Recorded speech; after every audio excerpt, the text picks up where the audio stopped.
Bienvenue tout le monde et bienvenue dans Easter Egg au plat, l'émission qui va vous faire découvrir un nombre incroyable d'Easter eggs sur vos jeux vidéo préférés. Aujourd'hui, pour ce premier épisode, comme vous pouvez le voir derrière, nous allons nous attaquer à la célèbre série de jeux vidéo créée par Rockstar Games, Grand Theft Auto. C'est parti!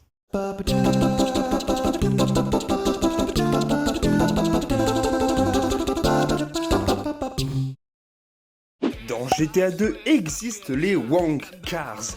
Wang est le nom du fournisseur qui dirige la société Wong Cars. Mais ce qui est bizarre, c'est que Wong Cars se prononce comme Wankers, signifiant branleur. Sur une de leurs pancartes publicitaires, nous pouvons aussi voir qu'il est écrit « Travail de seconde main », ce qui est assez perturbant pour une entreprise qui s'appelle Branleur. Dans le même style, il y a un autre Easter egg. Dans le jeu se trouve un district industriel avec à l'intérieur des voitures de la société Fucars. Fucars qui peut se prononcer Fuckers. Rockstar n'est pas que le développeur de GTA. La société a aussi développé le jeu Max Payne. Et bien dans GTA 2, nous pouvons retrouver une référence à ce jeu avec la boutique de pulvérisation Max Paint.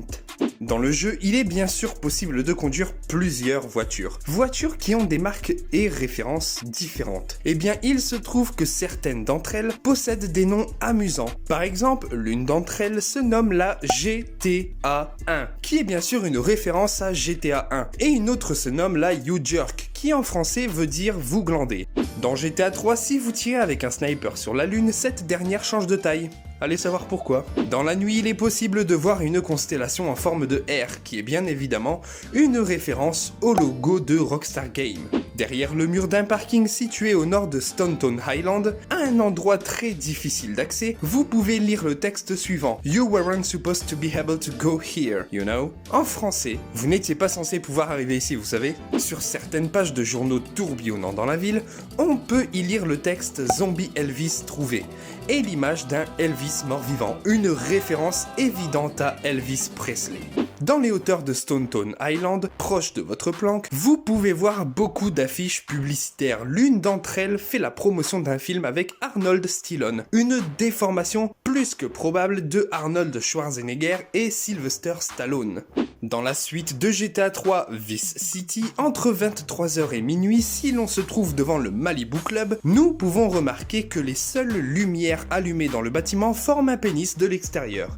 Le personnage de Tommy ainsi que l'histoire du jeu est presque entièrement basée sur le film Scarface. Déjà avec l'époque où se passe le jeu, les années 80, mais aussi car Tommy, le personnage incarné par le joueur, est une référence directe à Tony Montana, personnage principal du film Scarface. L'aéroport de Vice City se nomme Escobar International Airport, ce qui est bien entendu une référence à Pablo Escobar, le célèbre trafiquant colombien de cocaïne.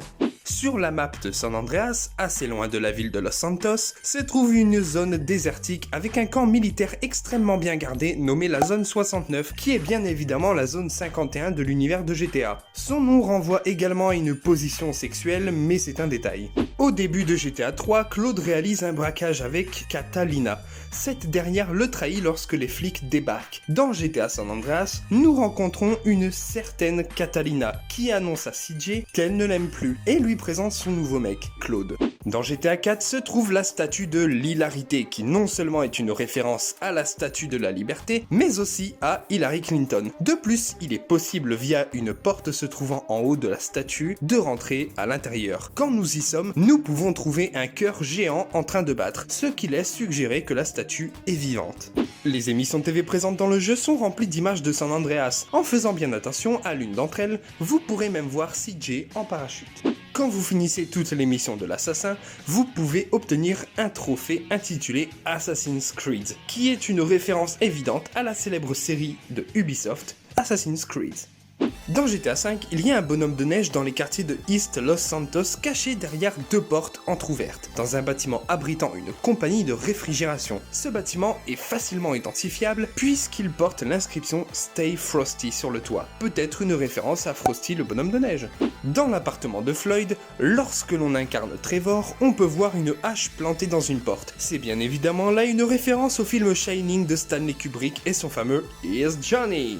Au cimetière de Pacific Bluff, 9 se trouve un banc muni d'une plaque où l'on peut lire « In Memory of Chris Edwards ». Il s'agit d'un employé de Rockstar décédé durant le développement des versions PS4, Xbox One et PC du jeu, ce qui explique pourquoi cette plaque commémorative n'est pas présente sur les anciennes versions de GTA V. Dans le jeu, il est possible de voir des affiches Wanted avec une prime pour celui qui retrouve Niko Bellic, le personnage que l'on incarne dans GTA 4. Il s'agit ici du plus gros secret de GTA V. Il est possible de rencontrer de véritables extraterrestres. Certains internautes se seraient penchés sur la question et en bidouillant les codes de source du jeu, auraient découvert une mission secrète impliquant un crash d'OVNI. Référence évidente au crash de Roswell. Cependant, on ne sait toujours pas si cette mission devait être une véritable mission du jeu ou s'il s'agit d'un fake créé grâce à un mod. Intriguant tout de même. Donc voilà, sur ce, cette vidéo est terminée, j'espère qu'elle vous aura plu. Si c'est le cas, n'hésitez pas à mettre un petit pouce en l'air, n'oubliez surtout pas de vous abonner à la chaîne de Space Nerds, et dans l'espace de commentaires, si vous le souhaitez, n'hésitez pas bien sûr à mettre un commentaire. Et sur ce, à bientôt tout le monde, on se retrouve pour un prochain épisode d'Easter Egg au plat. Abonnez-vous à la chaîne, laissez un pouce bleu, ça fait toujours plaisir.